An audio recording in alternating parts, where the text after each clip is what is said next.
Hi, everybody. I'm Ilana Stromberg.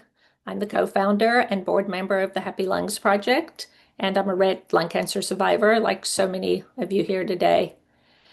Our mission is to save the lives of those of us living today by advancing research and treatment options. We do that by funding and facilitating cancer research and educating and empowering patients to participate in clinical trials and lung cancer registries. This is the fourth year we've hosted this webinar, and we're really glad to be able to share these updates directly with patients and caregivers. Before we get started, I just wanted to give a truly heartfelt thank you to all of you who have helped fund this research. Because when people ask me, as I often get asked, what can we do to find dependable treatments or to save my loved one's life? The answer is really fund research. It's the only way to get life-saving treatments to all of us. So a huge, huge thank you from the bottom of my heart for each of you who has helped to fund this research. And an equally huge thank you to all of the doctors and the scientists on this call and beyond who have made space in your schedules, your hearts, and your labs to do the research. And to those of you who are here today to learn about the important advances we've already made and hopefully join us in our efforts to really cure RET. Finally, we're deeply grateful to our generous sponsors, Lilly, Ellipsis, and Rigel, for making this webinar possible. Now I'm going to turn it over to Dr. Julia Rotow, who is the Clinical Director and Research Director at Dana-Farber Cancer Institute and an Assistant Professor of Medicine at Harvard Medical School. Dr. Rotow serves as the chair of the Happy Lungs Project Scientific Advisory Board. I am delighted to welcome her to facilitate today's meeting. Thank you, Dr. Rotow. We're thrilled to have your expertise and your perspectives supporting us and the RET community in so many important ways. Thank you, Alana, and hello, everyone. It's really wonderful to see all of you today. I'm so delighted to have recently joined the Happy Lungs Project Scientific Advisory Board. And I think, like all of us who are practicing or working in this space, I think we all recognize just what transformational impact the development of personalized targeted therapies have had for outcomes for patients with non-small cell lung cancer, including the discovery of RET fusions as an actionable target, so often striking young patients with minimal traditional risk factors for lung cancer development. And we've also seen really the exciting approvals of RET-targeted therapies with the pralsetinib, selpercatinib back in 2020, but unfortunately no new approvals in this space since then. So I think it really highlights just how critical all the ongoing work is to understand how can we better improve outcomes for patients with RET-positive lung cancer, and the importance of what we're doing here today, which is partnering with patient advocacy programs to help to speed this progress, as quickly as we can. So really looking forward to a lively discussion and the presentations here today. So with that, I am pleased to provide an overview of our time together today, introduce our panelists. So just to run through our agenda, first we're going to be hearing from our pharmaceutical partners. So Dr. Cynthia Villarmo from Rigel Pharmaceuticals. We'll hear from Dr. Alex Drilon from Memorial Sloan Kettering Cancer Center, but he'll be giving some presentation data for Ellipsis Pharma, and Dr. Jennifer Wright, who's presenting on behalf of Eli Lilly Pharmaceutical Company. This is actually our first time here featuring speakers from the pharma community in the annual RET Research Update. So we're delighted that you are indeed a part of this year's webinar, and we're so grateful for your support along the way. Next, we'll hear from Caitlin Nichols, and she'll be talking about the lung cancer genetic study, which is an ongoing collaboration between the lung cancer community, the Tripper Rojicki Philanthropies, and 23andMe Research Institute.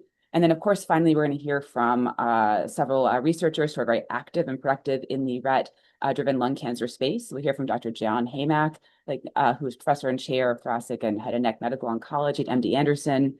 Dr. Mihail Adea, who is an associate professor and medical oncologist at the Institute Gustave Roussy, and Dr. David Carbone, professor and director at the Thoracic Oncology Center at the Ohio State Medical Center. So thank you everyone for being here today to share your exciting research updates with us, and I'm really quite excited to go ahead and get started. So a couple quick housekeeping things first. We are going to record this presentation. In fact, I believe it is already being recorded, so you can share with those who could not join us today. There is a Zoom chat, should be at the bottom of your screen. So if you have a question, please go ahead and submit it there. We have a few questions we've already received along the way from some of our members of the advocacy group who will ask at the end of the meeting to start us off. We will have a Q&A as well. And then for any questions that don't get answered today, we will reach out to the panelists afterwards and see if we can try to get some responses to the individual questions shared. through the Happy Lung Project's website. So with that, we're going to go ahead and get started.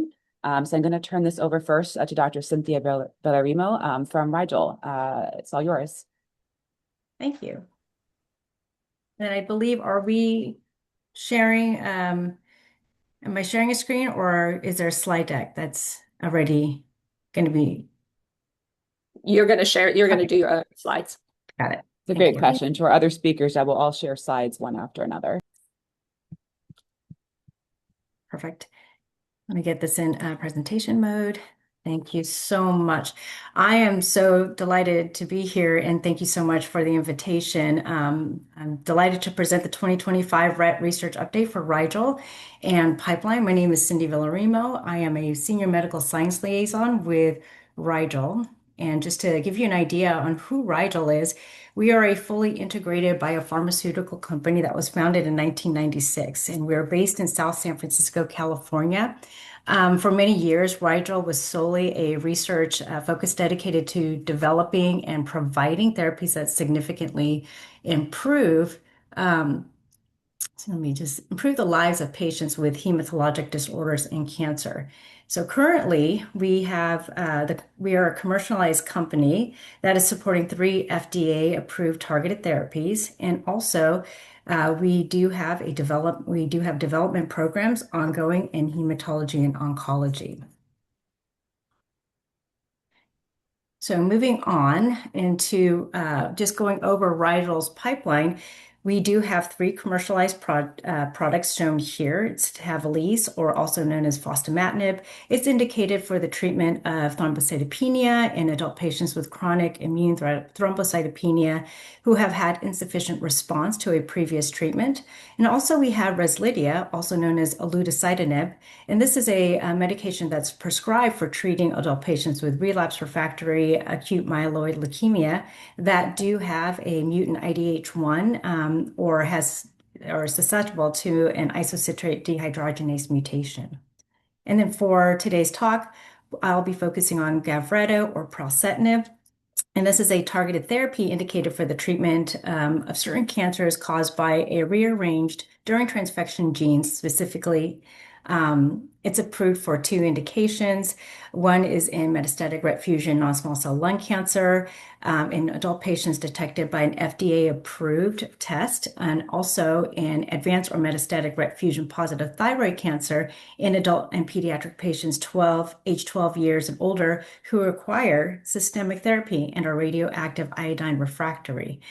And then important to note, just down here at the bottom, Rigel has an R289. It is an IRAK1/4 inhibitor compound, and it's currently being studied in lower risk MDS.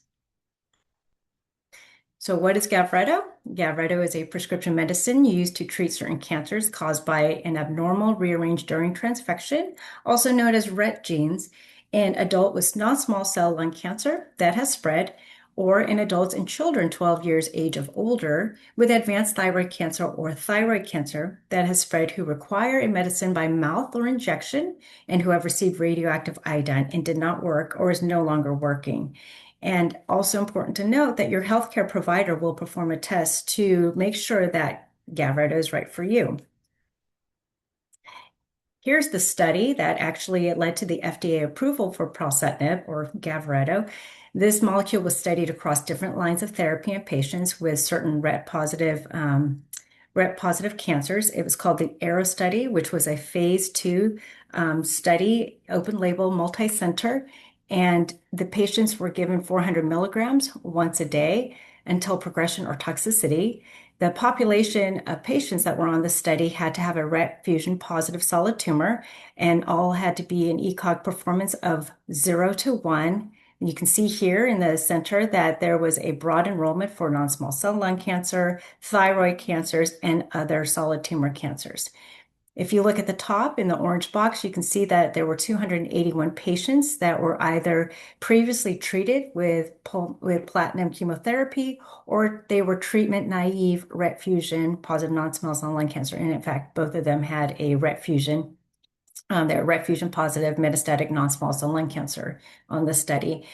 The efficacy endpoints were overall response rate, duration of response, and progression-free survival as assessed by a blinded independent central review based on the RECIST version 1.1, and also safety and tolerability were looked at across all tumor types. There were the key outcomes of what they found were robust overall response rate and durable responses. And again, this led to the FDA approval for RET fusion positive non-small cell lung cancers. I'd like to also point out that there was the medullary thyroid cancer indication was withdrawn due to the lack of a confirmatory trial. So where are we going? What's the next step for Rigel in terms of research interests? Currently, we're interested in exploring on how to overcome resistance via combinations with other targeted therapies. For instance, combining pralsetinib with TKI for EGFR positive patients, such as osimertinib, also combining it with chemotherapy upon progression on RET inhibitor, on a RET inhibitor. We'd also like to focus research on looking at specific fusion partners, such as CCD-C6, or also further exploration on pralsetinib's intracranial efficacy. There's also interest in following RET discontinuation due to an adverse event. And other areas I'd want to point out is other RET fusion positive diseases, such as interest in pancreatic and colorectal cancer.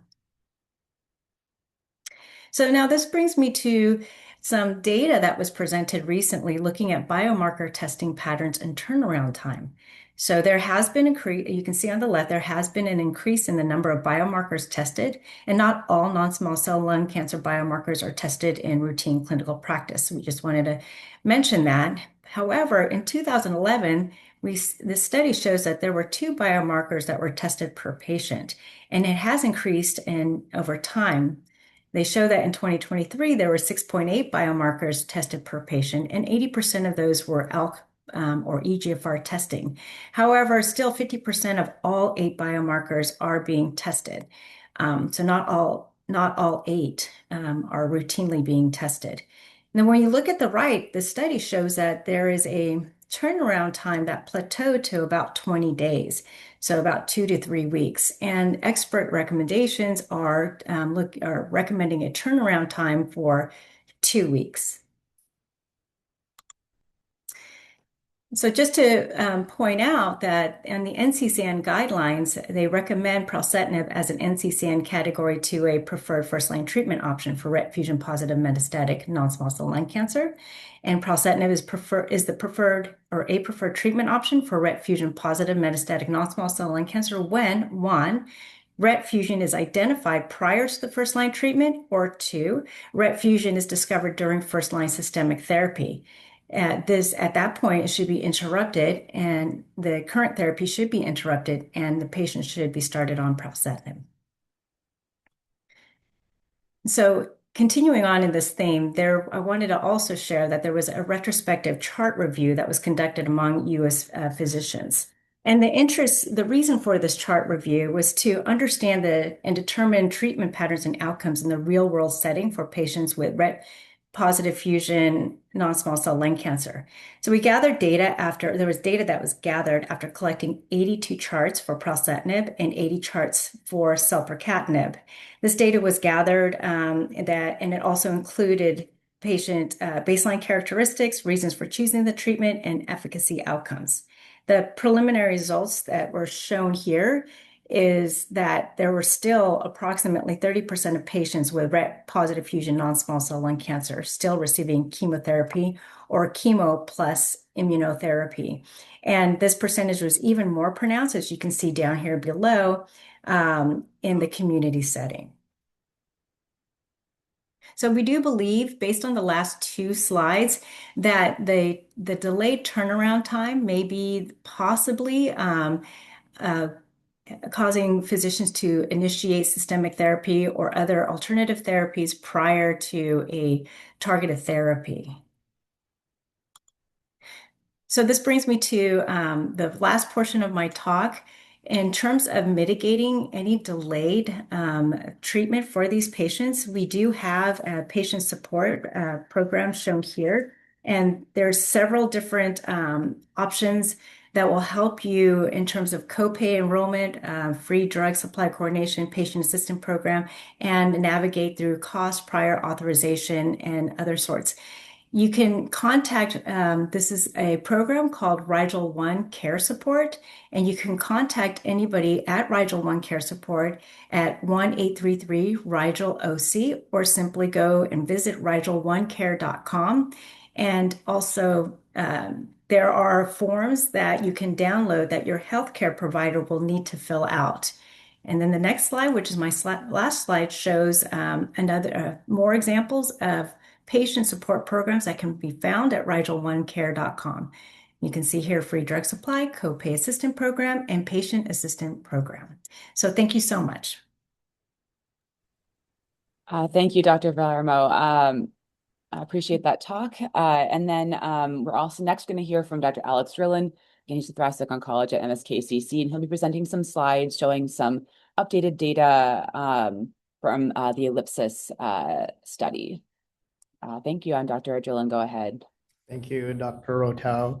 So it's a real honor to be here, and I'd like to start by saying thank you to everyone for all the work that you've done for patients whose cancers are driven by this protein called RET. I'm Alex Drillen. I lead the Early Drug Development Service at Memorial Sloan Kettering Cancer Center in New York. And that just simply means that I'm part of a group that looks for new treatments for patients with cancer. And today we're going to talk about lenvatinib or EP0031 in the context of what's going on with other new inhibitors of RET. So we're going to go through a landscape of all previously available and currently available therapies. Right, this is well known to all of you that the current paradigm for treatment for patients whose lung cancers have a RET fusion involves starting with a targeted therapy when you know that the RET fusion is present. You already heard about Gavret or pralsetinib, and in the subsequent talk, you will hear about selpercatinib or Retevmo. These drugs work very well in most patients and can work for a very long time. However, after the cancer learns how to outsmart these pills, the only other approved options are really non-targeted therapies. And as you can see here, the next step would be to consider a platinum doublet chemotherapy agent combination. So the questions here are, can we provide more options after someone's cancer progresses on one of these pills? And can we extend the duration of benefit with one of these RET inhibitors or perhaps a new agent? This is a bit of a busy slide, but here you see a table of many RET inhibitors that have or currently are being explored on clinical trials. As you all know, the first few are listed on the left. You have the Loxo Lilly drug, Loxo 260. You have the TPX0046 drug that was initially from TP Therapeutics, later acquired by BMS. And you have the Taiho drug, which is also known as vepafestinib. And unfortunately, several of these programs have closed to accrual because of issues involving activity and also cited as safety, although clearly these drugs were still an advance in terms of side effects relative to older agents like cabozantinib, vandetanib, and lenvatinib. That existed before the approvals of the cleaner agents selpercatinib and pralsetinib. And you'll see all of the other agents on the right that are only being explored in China. So we are seeing much more of a saturation in terms of drug development there. I will point out that not all of these drugs are truly next generation. And when we say a drug is next generation, that can often have many meanings. We think that these drugs can be more active against the cancers with RET. They can be active against resistance mutations. They perhaps may work much better in the brain. And focusing solely on that resistance mutation that tends to be the most stubborn, the RET G810 substitution, only the drugs that are in boldface have declared activity against this resistance mutation. And as you know, this resistance mutation emerges with sapercatinib or pralsetinib in a proportion of cases and prevents the drug from binding and shutting down the protein. And so what does that mean? These other agents may actually be more similar to the first generation drugs like sapercatinib and pralsetinib, and not truly next generation. And so if you have a choice of several different trials, it's important to talk to your doctor, your healthcare team, and make sure that even though there are several options on the menu, that you consider what truly might be differentiating from prior treatments. So we're going to talk a little bit about some data that was presented this year for some of these other drugs. So this is the BYS-10 drug. Clearly, you can see in this waterfall plot on the left where the downgoing bars show individual patients who have had disease shrinkage or disease growth with therapy. Disease shrinkage would show as a downgoing bar, disease growth as an upgoing bar. And you'll see that most patients actually had their cancer shrink on this therapy with a response rate of 60%, meaning that really good shrinkage was found in the majority of patients. So the drug is clearly active in lung cancers with a RET fusion. However, as you'll see on the right, the number of patients who had received sapercatinib or pralsetinib previously was not clear in the presentation from ASCO this year. And also we were talking about that stubborn mutation, the G810 substitution. The activity was not disclosed. On the lower right, you'll see an update on the side effects of this drug, which are not unique relative to other agents like sapercatinib and pralsetinib. There's this other drug, which you may know of as the Taiho drug. Now the name is vepafestinib, as we mentioned earlier. You'll see these waterfall plots again on the left, which show that the drug is active in patients whose lung cancers harbor this RET target. You'll note again that on the very bottom that the activity against the resistance mutation was not disclosed. So for both of these drugs, it's really unclear if these new treatments might be able to salvage resistance that occurs with the older drugs should this mutation be present. You'll see on the right the side effects of this drug. Most of them were thankfully not severe, meaning they were mild or moderate. And you'll see headache, nausea, constipation, and other side effects listed. Now, what's interesting is the way that these clinical trials have evolved. EP0031 or lenvatinib is really the only active drug that's in clinical trials outside of Asia. So vepafestinib was in the United States previously, but the drug development is currently focused on Japan only. And so the only drug, as you can see here in the blue rectangle, that encompasses China, the Middle East, Japan, Europe, and the United States is EP0031. And I'm sure many of you have heard about this drug. In fact, as you'll see on the right before I leave the slide, a new drug application or an NDA has already been submitted for the drug in China. And here in the middle, you'll just see a map of all of the different countries that have this clinical trial of lenvatinib or EP0031. The companies are listed on the left. The two different companies that are, the countries are listed on the left, and the two different companies that are involved are Kelun Biotech in China and Ellipsis Pharma outside of China. Already over 500 patients have been treated around the world with this drug. This is a very busy slide, but if you focus on the blue box on the upper left, the first phase of investigation of the drug given by itself has already been completed, meaning that various doses of the drug have been explored, the preliminary activity has been explored, and the side effects have also been explored. And that's what you see in the table on the right. Again, here, most of the side effects were not severe, which is great, meaning they weren't grade 3 or higher, as you see in the last column on the right. And the different side effects that include headache, constipation, changes in blood counts, and liver numbers are shown here for you. As important is that the drug was also found to be active. So here we have a patient that was RET fusion positive non-small cell lung cancer who had a great response to therapy. You see the changes in the scans before treatment with lenvatinib and after treatment, both outside the brain and in the brain. That's a good feature to have because RET-dependent lung cancers can occasionally go to the brain compartment. And these are patients who had not have one of the RET pills you heard earlier, like selpercatinib or pralsetinib. So it's good to know that it works in that setting. But as we discussed, in terms of a drug being next generation, we also like to see features that show that it can work even after the older drugs have stopped working. And that's certainly the case on this slide, where you see several patients with lung cancers and thyroid cancers who had exposure to a prior selective RET inhibitor. The cancer outsmarted those pills. They hopped onto this program, and their cancers then responded very nicely again to treatment with lenvatinib. In fact, on the lower left there, you'll see that there was activity against that stubborn resistance mutation we mentioned, which, as we said, is a good feature for next generation drugs.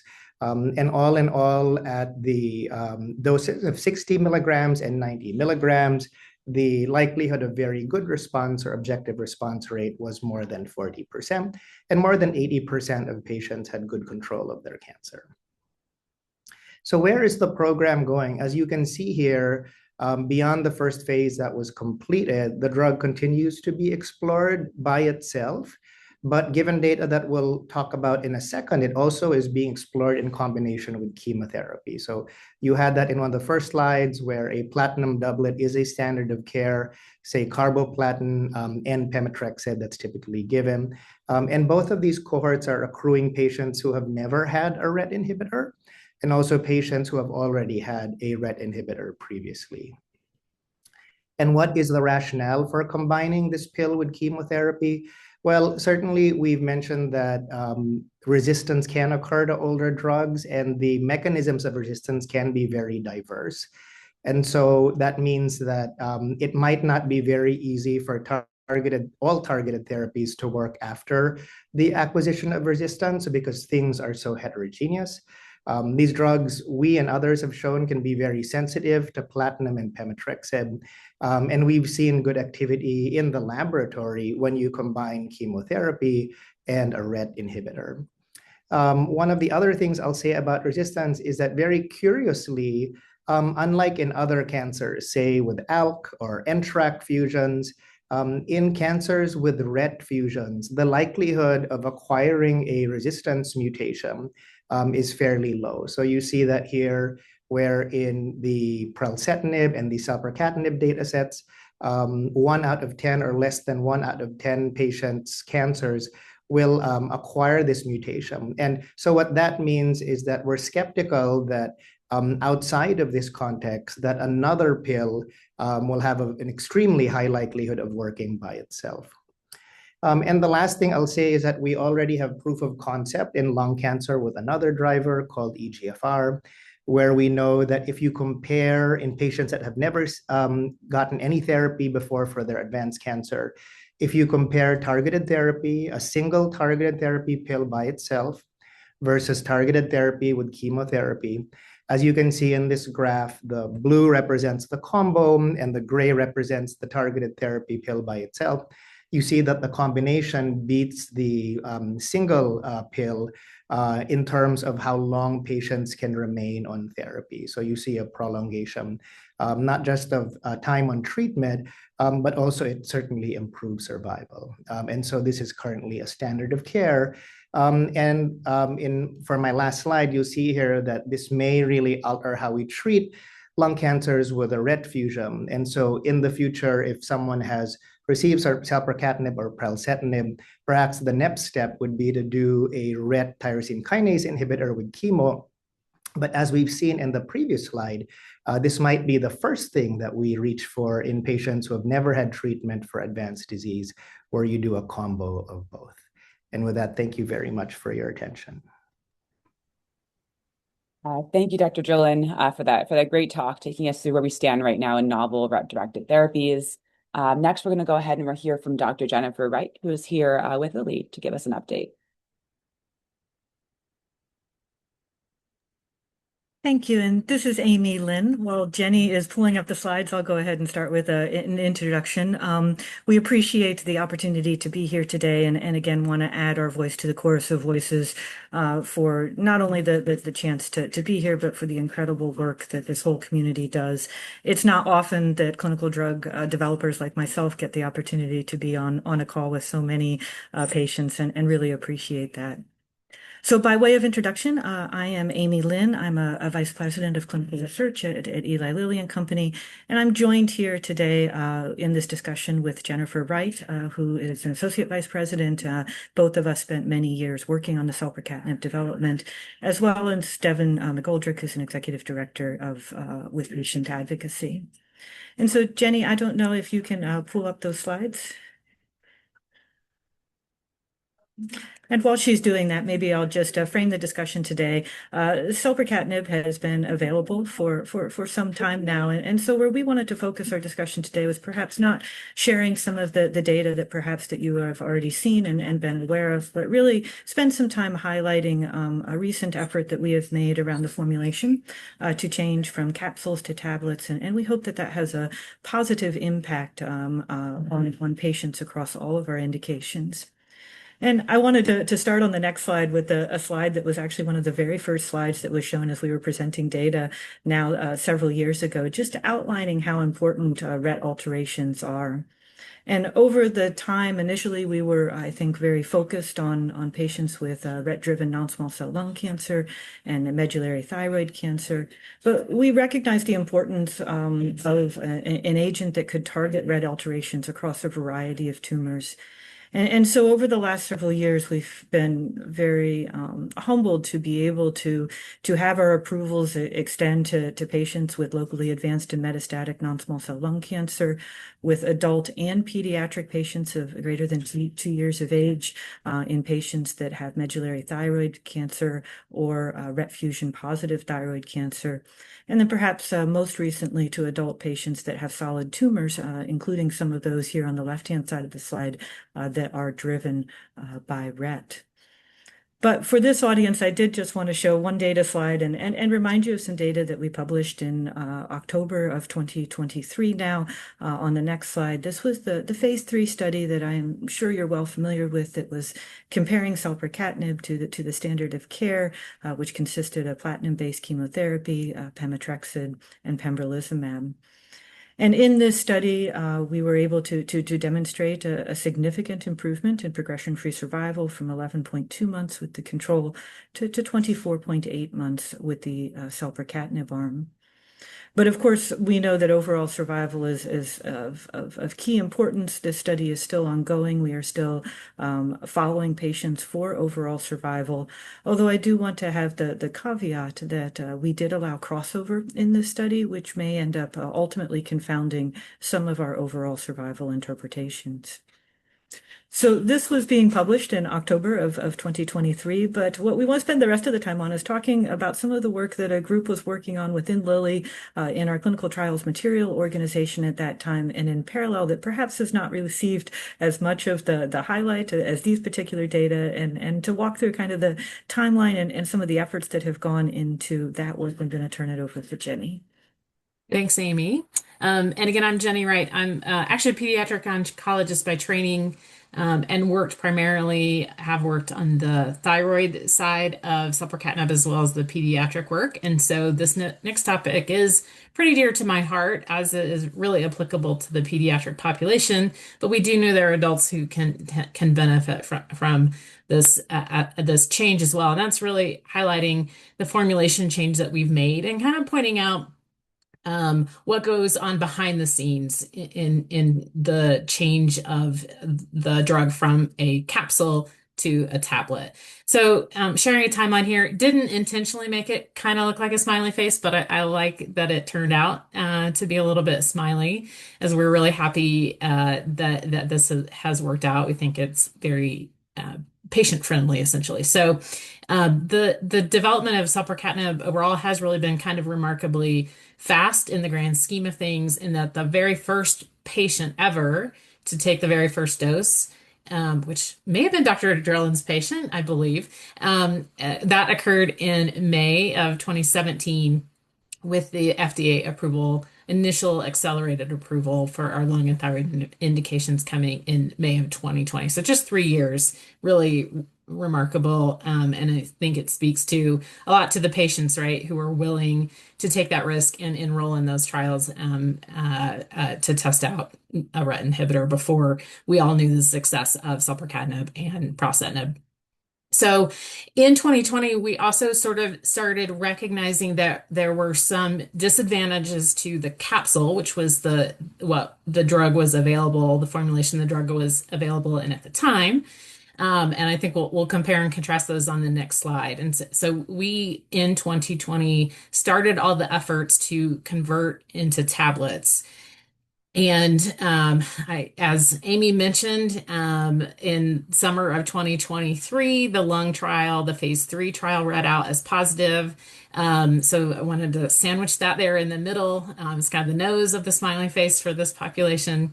And then it was April of 2024 that the tablets were first approved by the FDA. They have subsequently been approved in other geographies as well. And so really kind of, it sounds like 4 years to get from capsule to tablet. Why does it take that long when it only took 3 years to get from first patient to approval, right? And really that is because there's so much work that goes on in the background to assure and provide comfort to the patient or acknowledge knowledge to the patient that we are confirming in behind the scenes there that really the efficacy and the safety will be the same, that you're really getting the same amount of drug. The quality of the drug is the same that you took from in the capsule is the tablets can be true to that as well. All right. And so it's a lot of work by the folks that work behind the scenes, and we want to give them all the credit. Then there's also there's a bit of timeline. The work was essentially done, of course, before 2024, but then we have to submit that to FDA or other relevant agency, and there's some months of time waiting for their feedback back on that.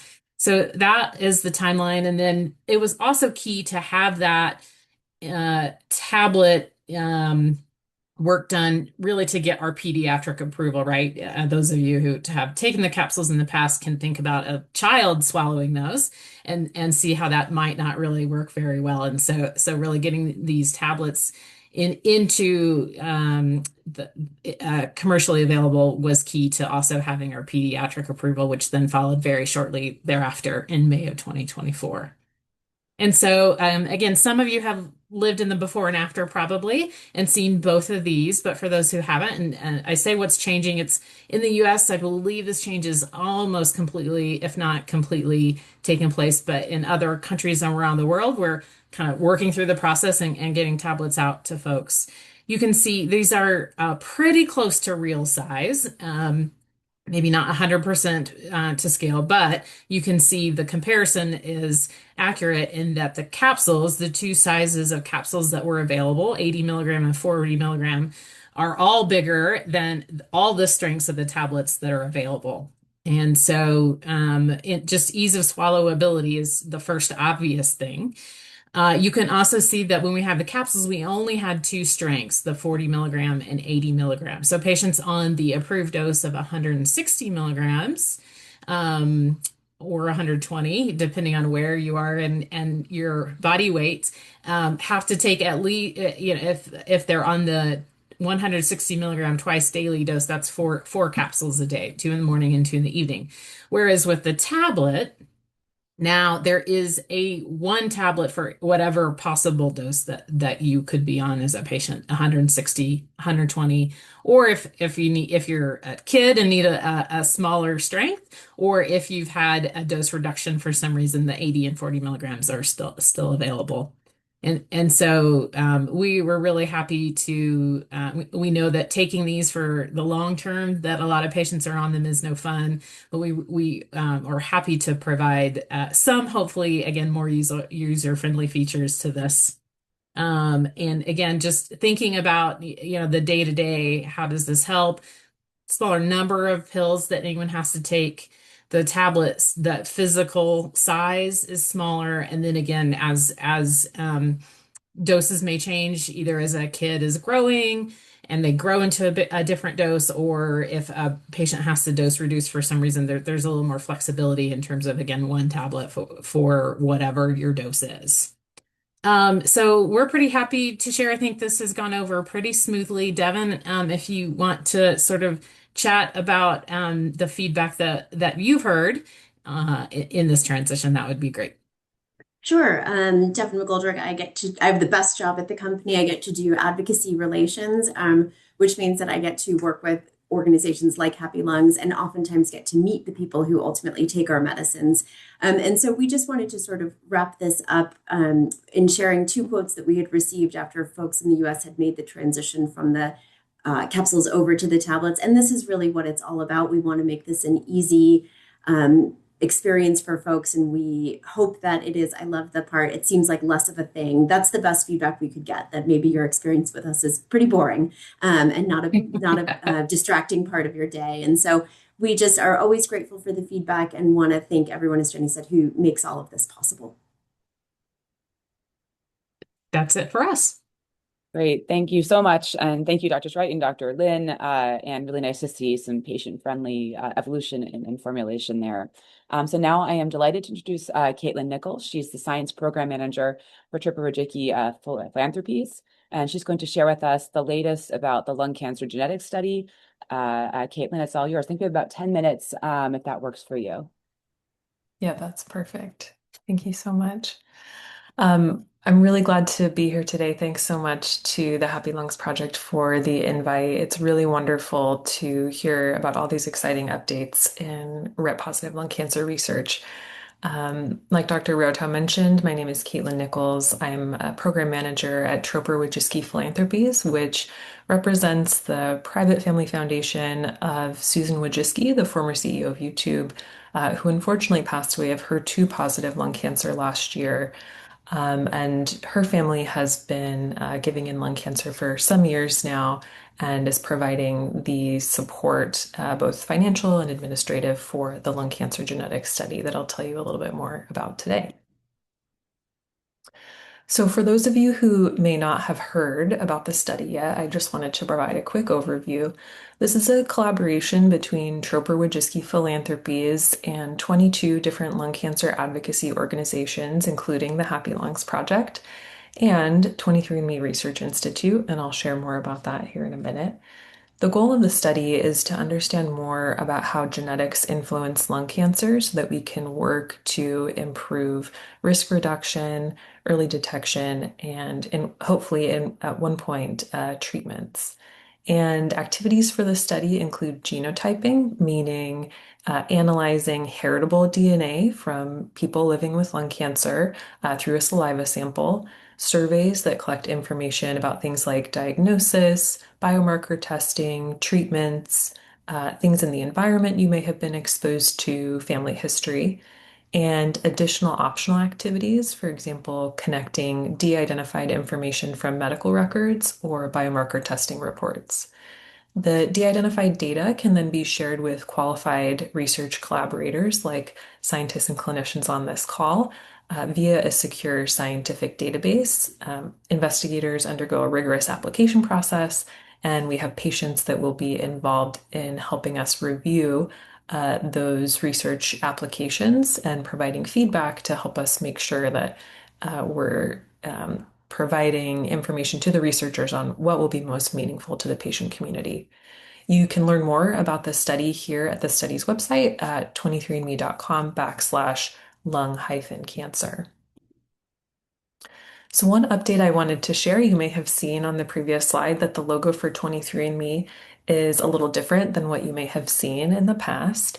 And so I wanted to share this information that 23andMe has provided to us, that 23andMe is now the 23andMe Research Institute as of July of this year.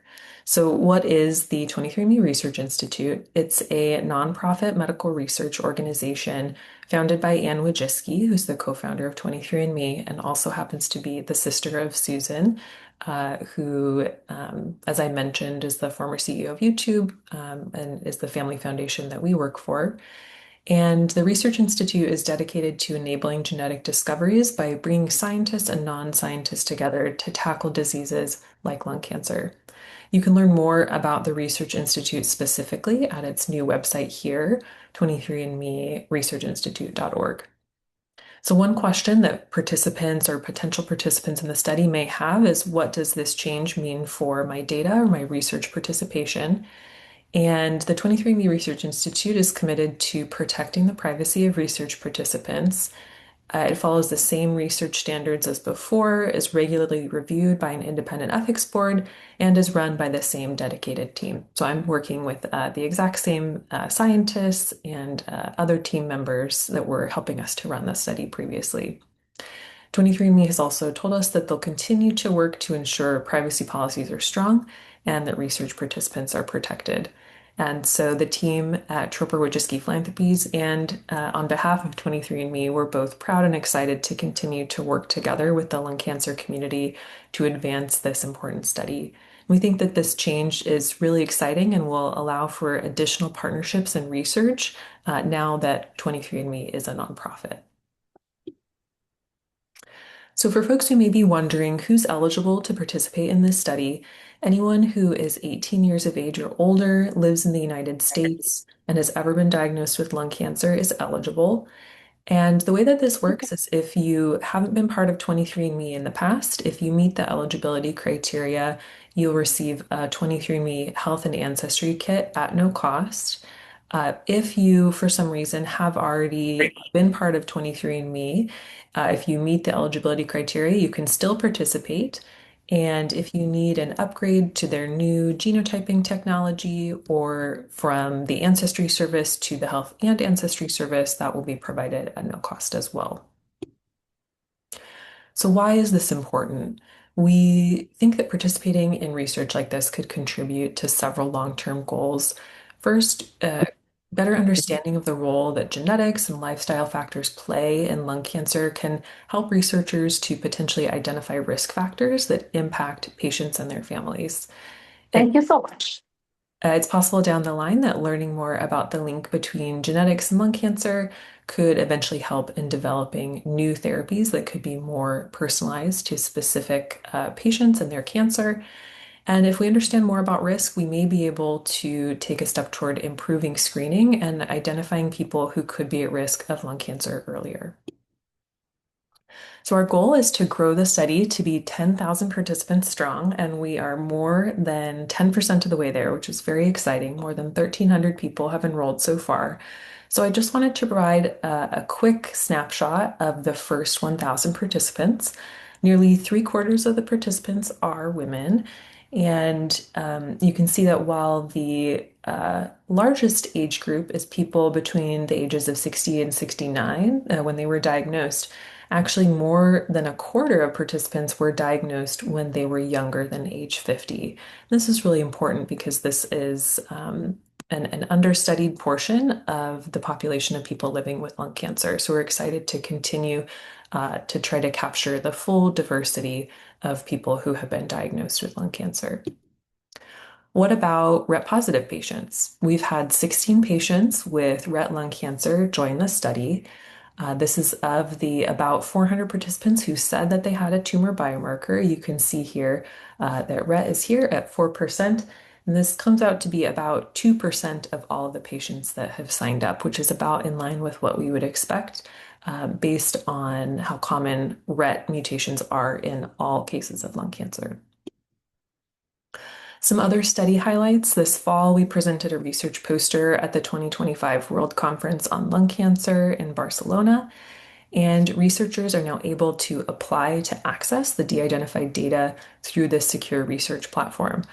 If you are a researcher on this call and haven't heard about this yet, or interested in learning how you can apply to access the data, I'll share my email, and you can also reach out directly through Happy Lungs.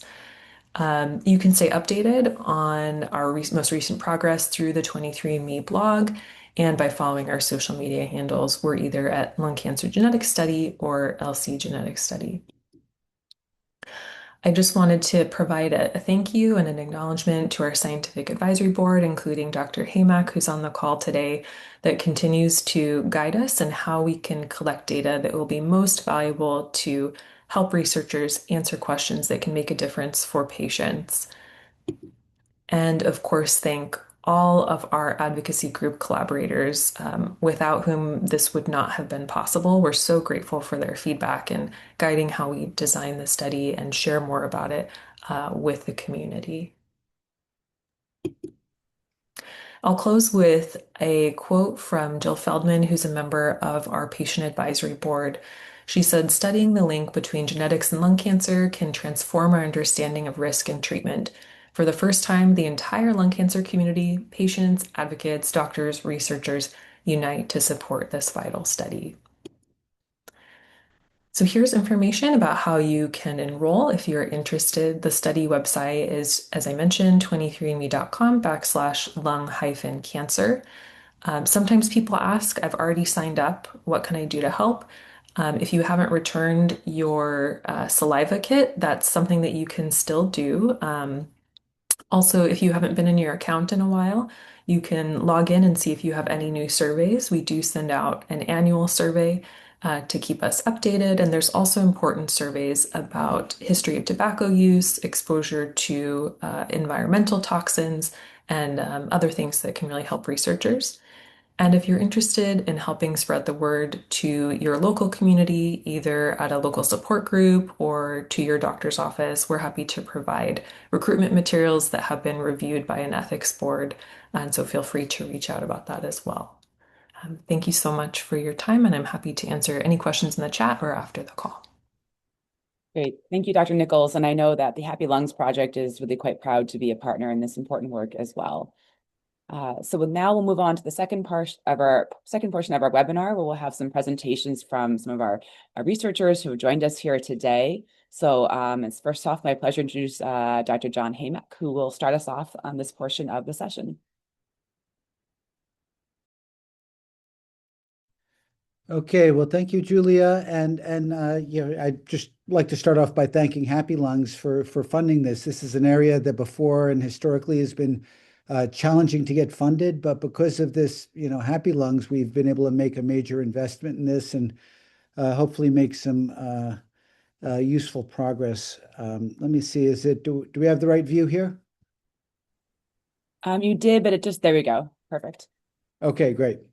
Okay, and here are the other people involved, a lot from our group here at MD Anderson. I'd also like to point out Rolf Kittler, who's also on the call here from UT Southwestern and has been an important collaborator in this work.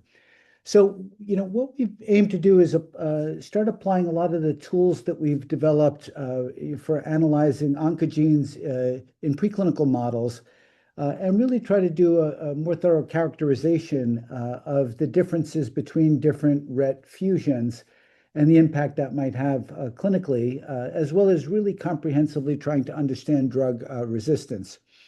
And, just to remind people, not all RET fusions are the same. KIF5B RET is the most common, but even among KIF5B, there's different breakpoints, different places where the RET gene and the KIF5B gene break. The 1512 is the most common one. CCD6 is the most common fusion outside of KIF5B fusions there as well. And then we've got a set of other ones. And I can say that clinically, we've always just sort of put these into one bucket and treated them all the same. So this is the first question, and I'll go through a couple of key questions we've targeted so far, we've tackled so far through this funding. So the first is, does the fusion partner make a difference at all? And can we use that information to help tailor therapies more effectively? So we've made about 20 different fusion partners. Essentially, we've made all the fusion partners that go down to a fraction of 0.1%. So if the fusion isn't on this list, it's really, really, really, really rare there as well. And so this is work led by Shimang Liu in the group and Monique Nilsson and others on the team. And we've also got a much more limited set of human cell lines here You can see the list on the right, and this is a real need for the community at large, is to have a much more robust set of widely available cell lines. Now, the advantage of this set on the left is these are all put into the same cellular background. We call it BAF3 background. So you can really compare everything in the left on a head-to-head manner because it's in the same sort of background. The ones in the right, are differ in the same way that every patient differs in terms of additional mutations and so forth there. And the first thing we're showing here is that if we look both at the BAF3 model for, in this case, we're using the KIF5B RET 1512 breakpoint, and in the patient-derived model, this is from our MDA L30 cell line. When we look at the drug sensitivity patterns, we see virtually superimposable patterns of drug sensitivity. So in other words, our constructed model recapitulates what's seen in patient-derived models in terms of which drugs are more and less effective there. And we've summarized thousands and thousands of experiments of data here in one giant figure. So you can see the different drugs as different rows, and then you can see the different columns are different fusions. And the darker the blue, the more sensitive that particular fusion breakpoint is to a given drug. If it's red, it means it's relatively resistant. And there's different ways, to calculate this. And so I think the first thing you see is, for any given drug, there's a mixture of, different colors on there. So in other words, different fusions have different sensitivities to different drugs. The best drugs we've seen so far are selpercatinib and pralsetinib. So it's good that those are the two that we're using routinely. But even within selpercatinib and pralsetinib, you can see some fusion partners are more sensitive than the others. And this is something we've been exploring in more detail now. Now, you may ask, well, does that make a difference in the clinic? Well, we've gone into our MD Anderson cohort here, and the size here is more modest, but you'll see other data that is in line with this. And this is looking at KIF5B versus the CCD6. And we see that the CCD6, surprisingly to us, had much better outcomes than the KIF5B did. And the other group tends to do pretty well also. You can see the PFS is significantly longer. The OS is significantly longer. And here, this is data from the ARROW study provided by Rigel. And our data is consistent with this. When we look at the median duration of response, it's much longer with CCD6 than it is with KIF5B. And other are, is probably too small to make any definitive conclusions about, but might be somewhere in the middle. So this is telling us that fusions don't all have similar outcomes. Now, why they differ is a different question. And this is something that's really hard to tackle with our conventional tools because we typically use crystallography data from the kinase, to try to understand these different mutations. And we still do that, of course. But when you put together a fusion protein, the fusion partners all are very hard to crystallize. It has to do with the size and the floppiness of the fusion partners. So it's really hard to get great structural data about the fusion partner. We can get very good data about the RET kinase. So this is an area of active investigation about why they differ. And if we understand why they differ, it may help us develop even more effective strategies for targeting them. Here's the PFS from the ARROW study. Again, you see CCD6 was better than KIF5B. Now, from our big data set and putting together a number of different data sets, we also observed something I was completely unaware of prior to this. Here we're looking at the makeup of the different fusion partners. We're looking in the setting of EGFR resistance when there's a classical mutation. So that's CM, versus if you don't have an EGFR mutation. This is just the RET fusions that you get as part of the initial diagnosis. And if you see under the wild type category, that would be just our standard RETs that are diagnosed. The majority are KIF5B, the light blue, then CCD6 and other. But if you look at the setting of EGFR mutations, KIF5Bs are actually very rare, and the majority of these are either CCD6 or other.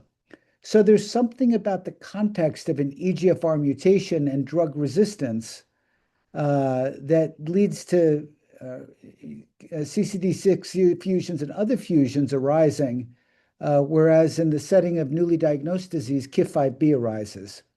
So this is another lead we've sort of detected where these fusion partners differ from one another, and this may have implications for treatment strategies.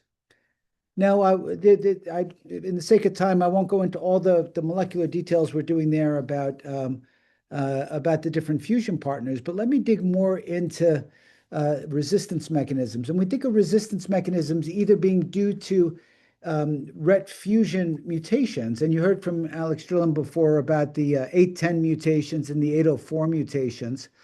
So we're interested in figuring out if they differ between with different drugs and with different fusion partners, but also looking at ways a tumor can become resistant outside of RET mutations and whether we can come up with the better ways to target those here.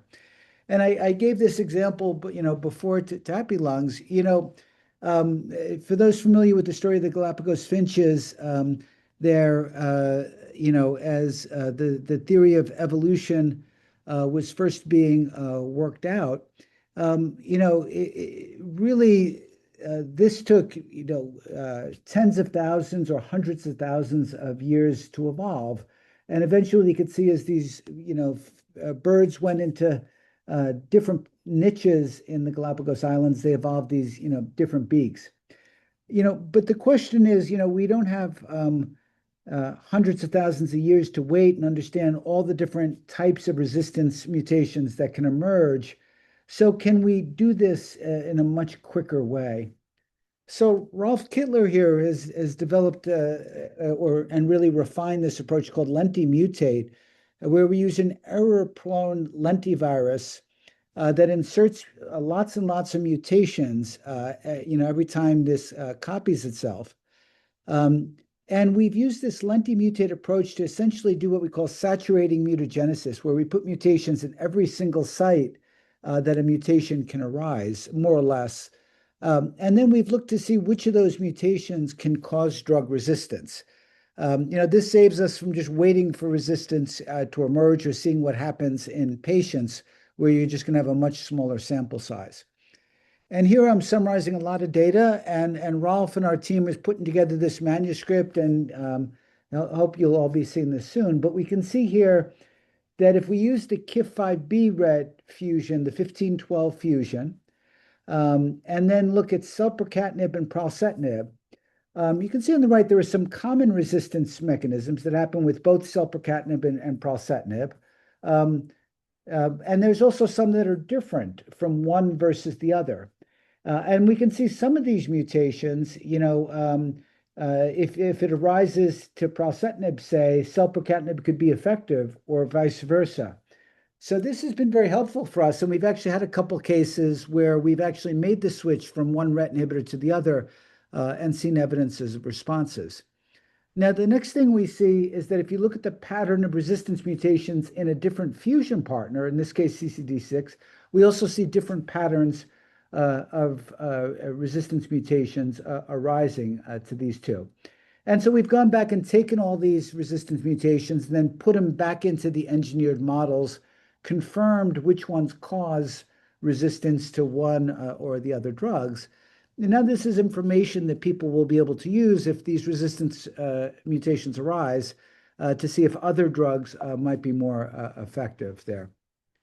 All right, let me just to stick on time here, I'll sort of go through this in a lot more detail. So this is now verifying the drug resistance that we see from the lentimutate.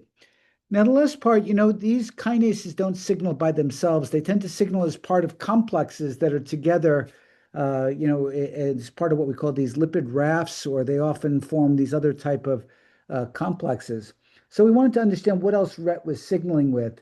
So here we're using something called RTK arrays, and each of these dots is a different kinase that can be tested.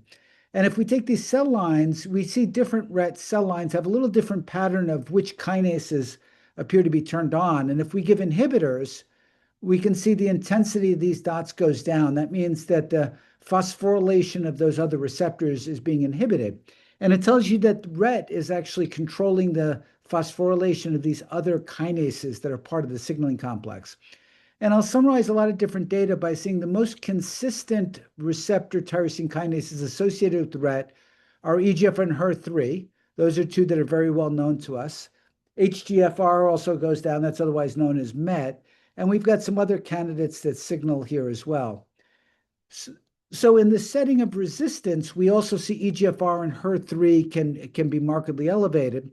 So we've taken your LC2 and LC2 cells that are prostatinib resistance and used now an EGFR HER3 antibody drug conjugate. And this shows that you really can resensitize tumors or at least have an effective therapy by combining a drug like pralsetinib with this antibody drug conjugate in the setting of drug resistance. So based on this, we are now working with the company that make Isobren to see if we can bring this into the setting of RET resistance based on this. One other approach here, we're really interested in these cells that are left behind that are not killed by kinases and what's on the cell surface, and can we come up with new things to target those drug-tolerant persisters. Different ways we can target includes CARs or T-cell engagers here. And, we are getting better and better at making this routinely. Drew Denninger's on the call, and he's an expert at developing these. We've now identified a couple of different cell surface targets that get upregulated in the setting of selpercatinib resistance or in selpercatinib drug-tolerant persister cells. And so we're showing that target get upregulated on the left. We've now made CAR Ts against that target, and we can show those CAR Ts are effective in the setting of selpercatinib resistance. And we're now making a T-cell engager against that cell surface target as well. So this is an example of something that's emerged from this research that we may be able to bring in the clinic soon. So what we're aiming to do now is really conduct even a more comprehensive analysis of the RET-resistant tumors to see what's on the cell surface that we can target. We've got two really good targets so far that we're trying to bring into clinical studies, plus the EGFR HER3 with Isobren. We're trying to develop new therapies that go after these things that are on the cell surface of these resistant cells. And then using AI, we're now trying to develop more robust, what we call digital twins for RET patients. And this is something that will enable us to do more efficient clinical studies. And I'm happy to discuss that in more detail if people are interested. So with that, I just wanted to once again thank the Happy Lung for the support they've given and all the energy they've brought into RET research. Great. Thank you, Dr. Haymack. So we'll go to our next scientific lecture today. So we'll hear from Dr. Mihail Aldeia. Thank you. Can you see my screen? Yes. But not yet in presenter mode. It's not in presenter mode now? Now you're good. Perfect. Okay. I will talk about a topic of research that I think it will complete well what Dr. Hymak just presented. Emerging targets and strategies that can be maybe investigated at progression after selective RET inhibitors. I just want to mention that we are working on RET non-small cell lung cancer since 2021 when we initiated a registry dedicated to the characterization of RET disease. And we started in Europe, and now we have a global collaboration of 48 centers and gather data for more than 500 patients that allow us to ask several scientific questions. So we all know how important were these selective RET inhibitors in the treatment of patients with RET fusions, and we are extremely grateful to have these drugs. but we also know that at some point these drugs may stop working and disease progression occur. And at progression, we do have chemotherapy that we can combine or not with immunotherapy, but we know that RET-positive disease is not very sensitive to immunotherapy, and actually we need maybe better drugs to target this disease at progression. We have some smarter chemotherapies to say that are developing in non-small cell lung cancer that are even approved, for instance, in EGFR mutated non-small cell lung cancer, and also drugs that are called bispecific antibodies that can be further investigated. But for this, we wanted to understand better what are the targets that are expressed at the surface of RET-positive cells in patient samples and also in cell lines. And we assess these targets that have currently available antibody drug conjugates that are in development, and also bispecific antibodies. And we have investigated the expression of targets such as MET, HER2, EGFR, HER3, and TROP2. We evaluated it if these targets are present, if they can be co-expressed, and also if they have changes in time with treatment. For this, we have used two cohorts. We have gathered tissue from 12 institutions in Europe, and we analyzed 93 samples from RET-positive patients and compared them with samples from patients without RET fusions. And we investigated the presence of these targets with a technique called immunohistochemistry. And then we looked into a second cohort that was provided by Caris Life Science that actually investigates the expression of genes, and we looked at the expression of genes corresponding to these proteins. In terms of immunohistochemistry training, in the European cohort, what we saw is that we do have expression of targets for ADCs. For instance, we do see expression of TROP2, which is expected because we know that lung adenocarcinomas and lung non-small cell lung cancers in general have a high TROP2 expression. This was not necessarily surprising.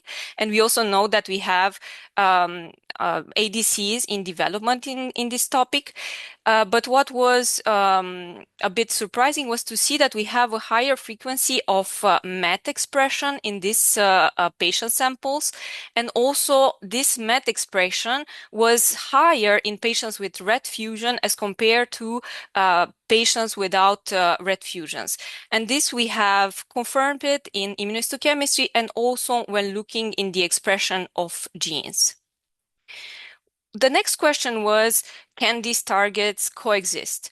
Or if we have one that is expressed, that certainly means that we cannot have another that is expressed. And actually, we do see co-expression of these protein targets. We do see a co-expression of MET-TROP2, MET-HER3, and MET-EGFR, for instance, which is present in 1 out of 5 samples from RET-positive patients. And to move forward to what Dr. Heimak said before, these co-targets may have novel drugs that might be interesting to test in these patients. What happens in time after we use selective RET inhibitors? We do see that there is a change in the expression of MET and EGFR, and we have a higher expression of MET and higher expression of EGFR in patients that have a sample collected at progression after RET inhibitors. So this means that if we want to target MET, for instance, we have even higher chances to find a MET which is overexpressed at progression as compared to baseline. So from this first study, the conclusions were that we do have potential ADC targets that are expressed in RET-positive samples. We have mainly a higher expression of MET and also TROP2, but MET is even enriched in RET-positive samples as compared to samples without RET. So this would be probably a promising target for the development of novel ADCs. we do see that there is a concomitant expression of target, which is possible. And for this, we might investigate bispecific antibodies or other therapies targeting multiple targets. And we also see that we have potential dynamic changes in time with treatment, which leads us to the conclusion that we might need fresh biopsies when we analyze these types of proteins. When we were looking at the transcriptomic, at the gene expression of patients with RET-positive as compared to those without RET fusion, we did observe that there was a higher expression of a gene corresponding to a protein which is involved in the development of new vessels. And we went further to this to investigate the process called angiogenesis. This is the development of new vessels that can feed the tumor. And we actually saw that there is an increased angiogenetic signature in patients with RET fusions as compared to patients who do not have RET fusions.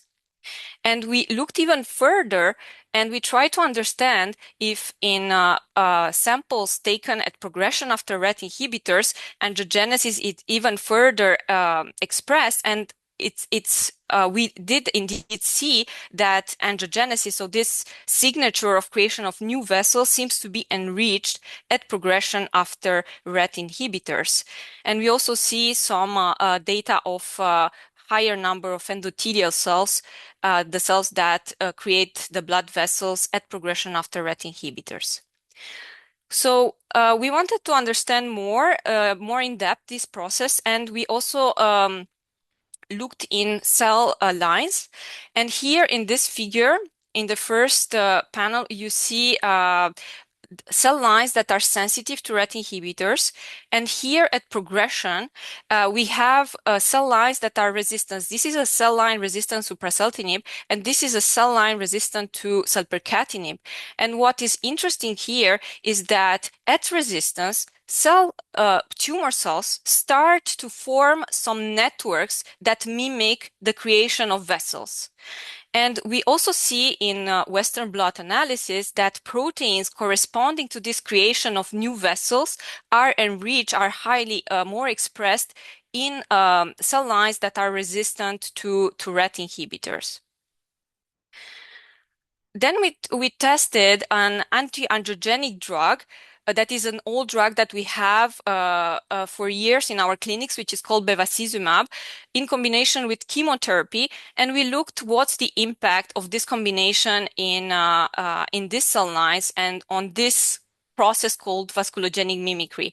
And we see here that when we use the combination of the bevacizumab plus chemotherapy, this network of mimicking vessel is actually disrupted as compared to chemotherapy. And we see that this combination also seems to impair the migration of cells and also to induce cell death, as we see here in this halo of non-viable cells. What happens in patients?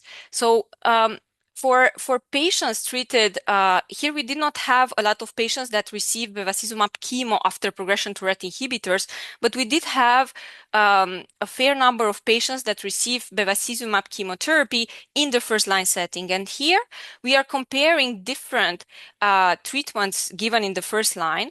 And we see that selective RET inhibitors, of course, as expected, they have the longer survival. Here is the survival with chemotherapy and the chemoimmunotherapy, which seem fairly similar. And also here in red, the red curve shows the benefit that we had with bevacizumab combined to chemotherapy. So we really see a signal of efficacy with this combination. Of course, it's a smaller population, only 33 patients received this combination. It might be a selection of the fitter patients that received this combination. But when we look at, when we try to understand if this is still available, when we put into statistical analysis other poor prognostic factors, we do see that this combination still seems to have a signal of efficacy. will this eventually improve outcomes or overall survival? It's very hard to say from retrospective data sets because the majority of these patients received selective RET inhibitors after beva chemo or chemo. And this, of course, modifies the overall survival. So we try to look into older cohorts where patients did not have access to selective RET inhibitors to see what happens if they are treated with bevacizumab chemo as compared to chemo with or without immunotherapy. And we did see a longer overall survival, but this did not reach statistical significance.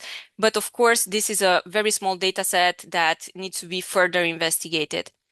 I would say that this possibility is promising, and it should be done, especially in regions where selective RET inhibitors are not available. And there are many, many regions in the world where still selective RET inhibitors are not available. We need some data, more prospective data, to understand if this combination could work at progression after selective RET inhibitors. And now with the new next generation approaches targeting angiogenesis, such as the target of VEGF and PD-1 antibodies, could this maybe be an option to be tested in patients with RET fusions? Thank you. Thank you, Dr. Aldea, for a great talk. And now we'll have our third research discussion, and we're going to hear from Dr. David Carbone.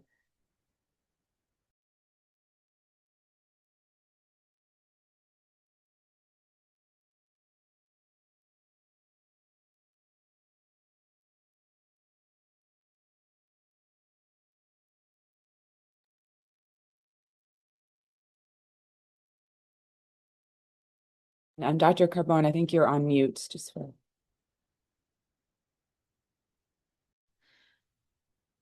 I think you're probably seeing a whole screen and not the slide. So are you seeing just the slide presentation now, or?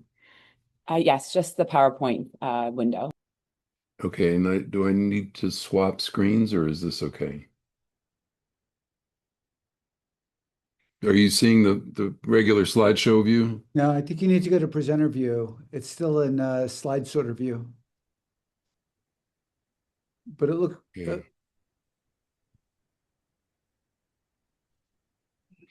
I mean, sorry about that.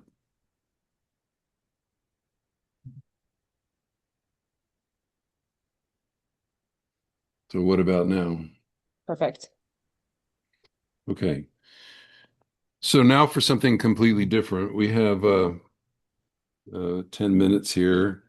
So I'm David Carbone. I'm a thoracic medical oncologist at Ohio State. And I think we've touched on how, RET fusion tumors are relatively uncommon, but we have the luxury of, not the luxury, I mean, I think it's great that we now have 10 or 12 different drivers that we can target in lung cancer. And we have studies that show benefit in one or another that we are not clear whether we can extrapolate to other drivers. And Dr. Drillin, for example, showed chemotherapy plus osimertinib. It's not been shown for RET-positive tumors, but it's really unclear whether we need to show the same combinations for every different driver or whether we can extrapolate, for example, using RET targeting after chemoradiation. It was brought up in the chat.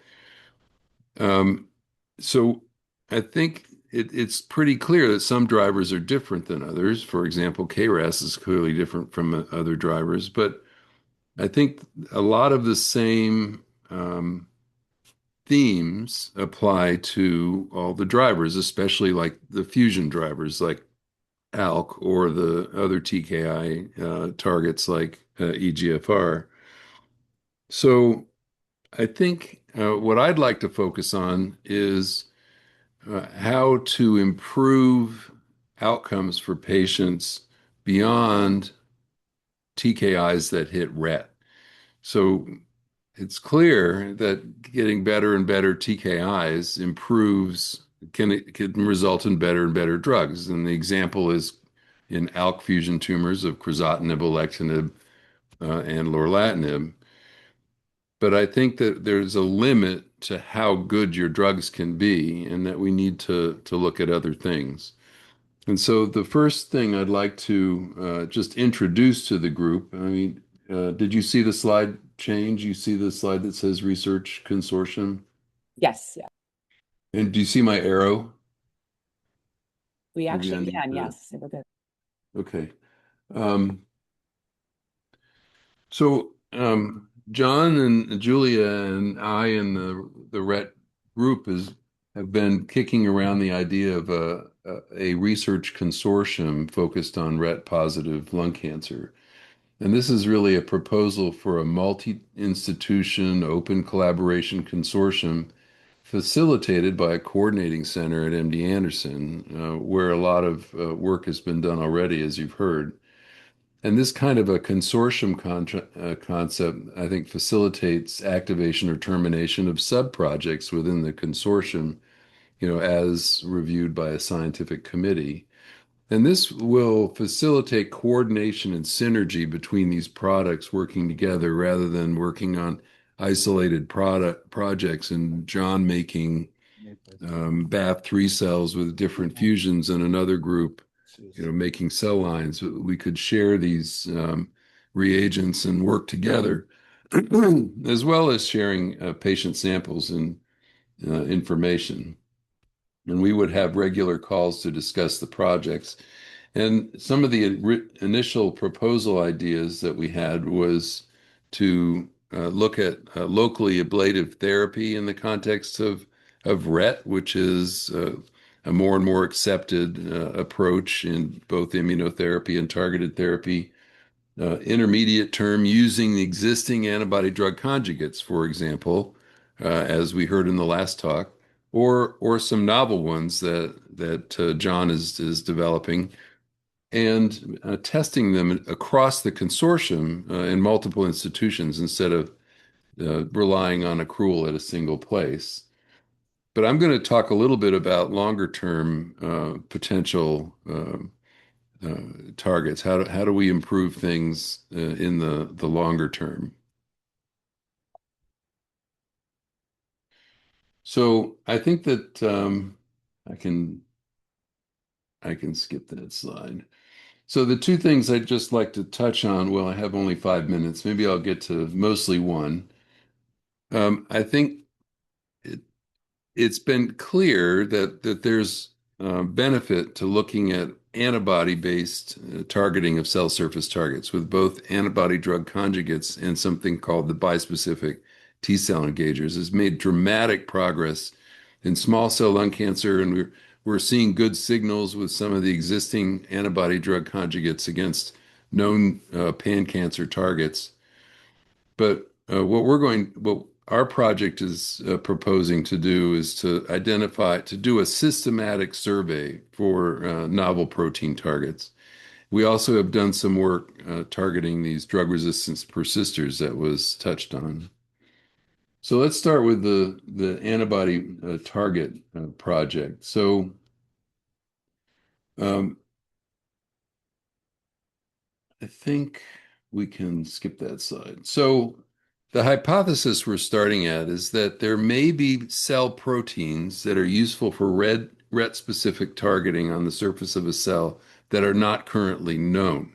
And ideally, these cell surface proteins would be directly induced by activity of the fusion protein. In other words, they're not just present a little bit higher in a cancer than in normal tissue, and also here and also there, that they would be even across different types of cancer.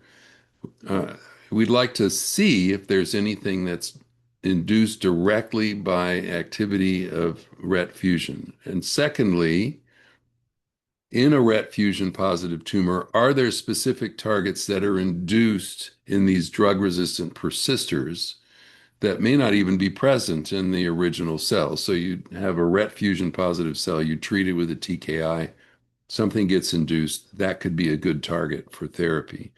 So what we're doing is direct cell surface proteomic analysis. So we currently have a a funded project with ALK, which I'll show some data on, and we're also starting to work on EGFR. But with some additional funding, we'd be happy to move this platform to RET fusions.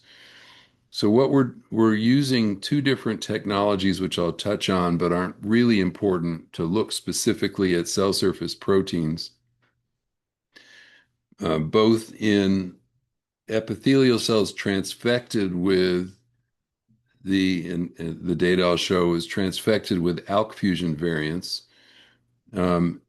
or taking tumor cells and looking at what's induced after treatment with the TKI. And then these, of course, have to be validated in fresh biopsies at patient tumors and persistence. So the studies that I'll show you, preliminary data that we have from ALK, we're using variant 1 and variant 3 of ALK, and we're using kinase dead variants and empty vector as controls. And the two technologies, there's what's called trypsin shaving. You just use a light dose of an enzyme that removes proteins from the cell surface, and then you characterize what's released. It's called trypsin shaving. And the other is called biotin labeling, where you use a chemical reaction to label proteins on the surface, and then you isolate those proteins and then sequence them. So you get data like this. This is just some initial data from the ALK project, where we're looking at wild type, not just intact active variant 1 and variant 3 transduced cells versus the exact same cell transduced with a kinase dead version. And this is what's called a volcano plot, where you see the significance of upregulation in the vertical axis and the degree of upregulation in the horizontal axis. So these are all candidates of interest that we've identified in these two comparisons. And I think this has a real potential for identifying targets that are completely novel. And for example, we have a couple of candidates that are dramatically elevated that haven't been previously shown. And we've validated some of these, showing that they're present on the cell surface and associated with prognosis. And here's another one on the cell surface in lung cancer versus normal. But there's a lot of work to be done. I think these candidate targets need to be independently evaluated, their tissue expression studied in human samples. And this RET consortium really could help us validate some of these targets. We need to develop antibodies against some of these that are useful for therapeutics, and test those therapeutics. And so anyway, that's the first project. I'm out of time.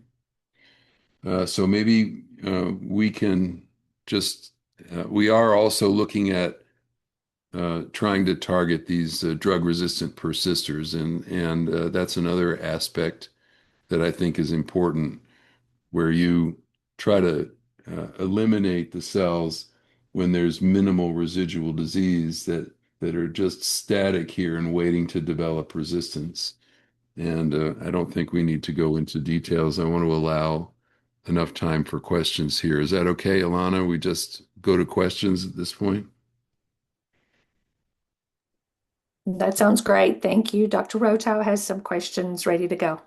Perfect. Yes. And thanks for the great talk. And really thanks to all of our speakers here today for all your time, your expertise, and for sharing your thoughts both with the group here on the webinar. So we do have now about a little short of 20 minutes here for some Q&A time.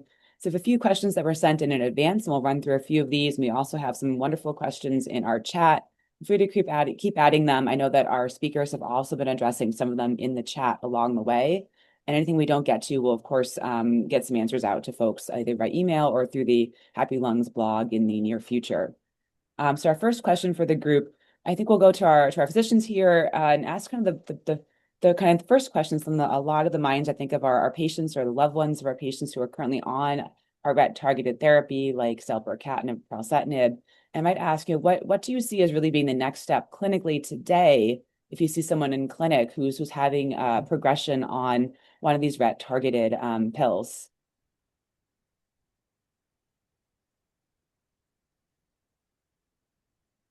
Maybe Dr. Carbone, since we cut you off on your research talk before you got us back on time, maybe I'll Well, give no, you a minute with a here. lot of these, with a lot of these kinase targets, I think it's important to rebiopsy and do genetics on the biopsy and look for small cell transformation, look for acquired on-target resistance mechanisms or off-target resistance mechanisms, and then often, or at least sometimes, we can find targetable bypass pathways if we can try to get insurance coverage for dual TKIs. So I think it's important to do biopsy, evaluate the biopsy, but also look for clinical trials of novel agents that might be active in this setting. And then I think of another question here that comes, I think, from an advocacy perspective, which says, certainly we know there are many lines of therapy available for many different actionable drivers in lung cancer, but in RET, we still really just have one line of therapy. In terms of Dr. Hamak's work and his team's work commenting on potential for sequential therapy, depending on the nature of resistance or depending on the nature of toxicity, of course, is critical. But the question here is from the advocacy program, how can we as a community inspire researchers to work on RET-positive lung cancer or to try to keep pushing this field forward? Maybe Dr. Hamak, could I go to you with this one? Like, how can we drive interest in the field? Yeah, I think you could just take a picture of David and the signal he was making there. That's right. I Yeah, missed that. I think that a lot of what we learn or have learned here in RET, the foundation was laid by the work done for EGFR, for example, and other oncogenes. RET has been hard to get funding from peer-reviewed sources from, because, and I've submitted a number of grants before, and we've submitted grants recently to CPRIT and other groups where they say, well, yeah, this looks interesting, but it's a small group, and we're going to stick our money towards larger groups. So that's why advocacy organizations like this are so important, because they're really focused around a single theme and they can highlight to everybody the broader importance. And of course, you'd love to have the situation that we learn things in RET that we can then start applying elsewhere. You want to be the disease that learns it first, and that everybody starts learning from, and not the converse. Yeah, I completely agree. And I think, whenever we think about a comparatively smaller population, these advocacy efforts are so critical because we really want to learn from as many patients as possible, right? When you have fewer people with a diagnosis at any given time, we want to learn everything we can from everyone so that we move things forward more quickly. So we really appreciate the advocacy efforts and bringing both researchers and clinicians, but also patients together to really advocate for these efforts. Yeah, and Julie, I'll add one other thing and agree with your comments. It's sometimes I've heard people say, "Oh, we have to bring the researchers together." The researchers have no problems getting together. We all get along fine. We collaborate. We've all had, I think every group here has had grants together, or in some cases many grants together. So it really is an issue of being able to mobilize enough resources that you can have people working on this in a dedicated way. I can say in our group, Shamang really has been focusing her work exclusively on RET, and that's the work that's led to all the breakpoints. She's got a paper coming with Ralph on the resistance mechanisms. So when you have enough funding that postdocs can make this, the primary focus, the productivity really starts rising a lot. Thanks. And then our last of our initial questions, and we'll go to our chat here, had to do with ADC-based combinations with targeted therapies in RET. And many of our speakers all commented on cell surface targets and the novel therapeutics addressing cell surface targets like ADCs and bispecifics. I'm wondering maybe, Dr. Aldea, if you're willing to comment a bit about what you see as the potential for, say, maybe TKI-based combinations. Are these going to be monotherapies? Where do you see the field going for greatest efficacy? Yeah, I think we are leading toward combination. We had the example of EGFR and also the example of ALK. We know that pursuing targeted therapy beyond progression still improves survival outcomes and also decreases probably progression in the brain. So I would go for combinations in the development of ADCs, for instance. I think it would be very interesting to have combinations between TKI and an anti-c-Met, antibody drug conjugate, or TKI plus anti-TROP2 ADCs. And this is what I would like to see in clinics coming in future development. Yeah, thanks. I agree. For the future is personalized combinations as well, right? We can help present resistance with many of these sorts of strategies. So completely agree. Now we have so many wonderful questions in the chat, and I apologize. I know we're not going to get to all of them, so I'm going to pick a couple that have come up a few times or have gotten multiple thumbs up from multiple participants. So one that has come up, I think, is really interesting multiple times is the idea of therapeutic cancer vaccines and RET as a target. And Dr. Carbone, maybe I'll go to you on this. There's a lot of questions about where are we going with cancer vaccines and RET as a therapeutic target here? Well, I don't know of specific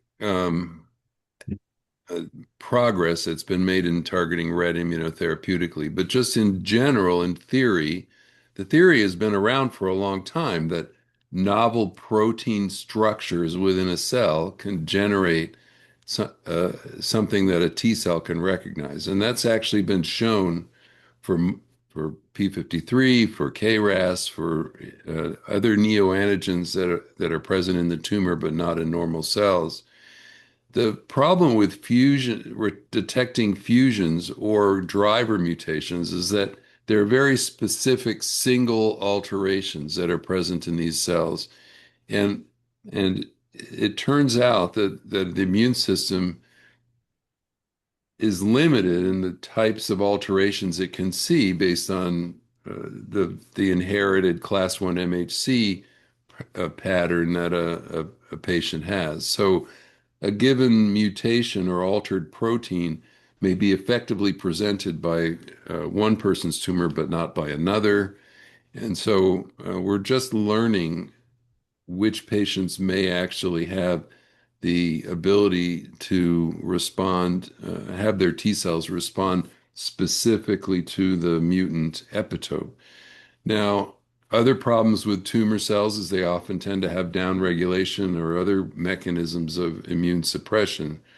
But clearly, for most driver mutant tumors, the PD-1 pathway is not a dominant mechanism of immune evasion.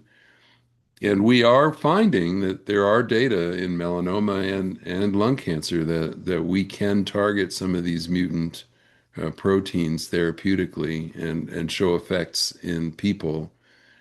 But we're just at the beginnings of that journey. And even TIL therapy, those kinds of where we take a patient's lymphocytes and grow them up in culture and give them back, has shown activity in some driver mutant tumors. So I don't think it's impossible to target driver mutant tumors, but I don't think we're there. It's still a research topic. But I do think that we should not be using the PD-1 pathway drugs, pembrolizumab and nivolumab, those kinds of things, because they pretty clearly don't work. And we saw that in some of the curves in a talk we saw today that immunotherapy curve looked pretty bad. Completely agree. And then we have a number of questions also asking about perioperative or consolidation use of RET small molecule inhibitors. There was a few about the adjuvant setting, so postoperative and resected disease, or even preoperative, maybe for borderline resectable disease. I wonder if one of our panelists might like to comment on how we're thinking about targeting RET in the non-metastatic setting, and should we be doing this clinically? Well, that's one of the places where we're looking to extrapolate from EGFR and ALK. I think it's now standard of care to use the TKIs after surgery or chemoradiation even. But for RET, it hasn't been shown. And I think it's a reasonable hypothesis that it will be effective. The use before surgery or before radiation is even more controversial and probably shouldn't be done. But I couldn't argue with using it after surgery, for example. Yeah, and I'll highlight some of these RET drugs have VEGF inhibitory effects as well, which can impact safety in the perioperative setting. So I know there's some differences among agents, but I completely agree. And we're often extrapolating from EGFR here again as a more common population. And just for those who are on listening, if you are a patient, there's certainly a clinical trial ongoing looking at adjuvant selpercatinib. So we'll have some actual prospective data as well in the future to help guide that decision. I'll open up to the rest of our panel. Any other comments that they wanted to make about this topic? No, it's as you and David point out, there is some extrapolation, but it's a pretty straightforward extrapolation. I mean, for people interested in the numbers, the reduction you get from adding immunotherapy in the adjuvant setting in the overall population, is about a 20% reduction in the likelihood of the cancer coming back. We did a population with EGFR mutation, and it was about a 14% reduction, what we call a hazard ratio of 0.86. For EGFR and for ALK, it's about a 75 to 80% reduction in the likelihood of the cancer coming back if you have EGFR or ALK mutant tumors with osimertinib or alectinib. So it's not like it's a close call. The TKI is way, way better. So I think it's a very reasonable extrapolation, and we would love to find more efficient ways because these studies always take at least 8 years or so, just because you've got to wait, and so they're really long, they're really hard to do. People are usually getting 3 years of therapy. So we've had discussions with the FDA. Are there ways that this could be sped up by using other endpoints? But we're not there yet. This is something that longevity has been working with the FDA with this specific topic, and I really hope the FDA and maybe the whole field has to think about how to be more creative in this setting. Absolutely agree. And then we have multiple votes in the chat for more information about the concept of a digital twin. So Dr. Hammack, I can go back to you. There's a lot of people interested in hearing a little more about what that is. Yeah, so great question. And in fact, it's a great follow-on. So part of the reason we've been working on digital twins is for exactly issues like this. So the idea that when you do, so of course, randomized studies are very expensive and take a really long time. And so companies, understandably, who are rationally judging their risk, are reluctant to do a big randomized study. A single arm study is often hard to interpret because a given population, if you're doing a study out in California and you're getting a lot of young, fit non-smokers, it might be a different result than if you did the study in a different place, just because of the population. So what you do with the digital twin is if you get large data sets of how patients do with the given treatment, and you incorporate the volume of their tumor and how the tumor changes over time. And you essentially use AI to train models to predict outcomes really, really well. Then what you're doing when you get a single arm trial, you're not just looking at, so if we try a brand new RET inhibitor, let's say, you're not just saying, well, how did that RET inhibitor do in that single arm compared to the overall selpercatinib population, because that would not be a fair comparison. But we compare each patient individually, how they did on an experimental therapy as compared to their digital twin if they had been treated with the standard of care. And as your digital twin becomes more accurate, this will get you better and better information about how the patient would have been expected to do on a standard, and then how they actually did on a new type of therapy. And there's a lot of other applications, but the goal here is to accelerate clinical trial development by helping us see if signals we get in experimental therapies are real signals as compared to how the patient would be expected to do on other types of therapies. Thanks so much. And then we have one last question, and I don't know if we have this information, so I'll ask it to the group as a whole, but there are a number of folks hoping to know if there's more information about the very long-term outcomes on RET inhibitor therapy. So we talked about a few-year follow-up. Of course, long-term survivors are those out 4 or 5 years. Anyone's willing to comment on this subject either? I don't know if there's anyone from the Lilly or Rigel teams on still, but if not, if any of our researchers or participants want to comment on what we know about long-term outcomes on targeted therapies. Maybe Alana can comment. Yeah, that's true. I comment, and I don't want to put this spotlight on Devin, but Devin shared from Eli Lilly, shared some information with me recently that was really gave me hope. There are some, and I may be misquoting this a little bit, but there are some studies that haven't been able to be completed because people continue to do so well. So that's super helpful to me.